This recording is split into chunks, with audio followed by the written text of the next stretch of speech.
இராமர் இந்து இதிகாசங்களின்படி இந்து கடவுள் விஷ்ணுவின் 7வது அவதாரம் மற்றும் இஸ்வாகு குல அயோத்தியின் அரசர் தசரதனின் 4 மகன்களில் மூத்தவர். மற்றவர்கள் இலக்குவன், பரதன், சத்துருகணன் ஆவர்.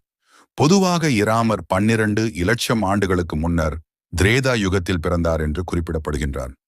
இராமரை கடவுளாக பல கோடி இந்து சமயத்தவர்கள் நம்பிக்கை கொண்டுள்ளனர். குறிப்பாக விஷ்ணுவின் அவதாரங்களுள் ஒருவராக இவர் கருதப்படுகிறார். ராமர் ஏக பத்தினி விரதம் கடைபிடித்தார். தந்தை சொல் மிக்க மந்திரமில்லை என்று வாழ்ந்தவர்.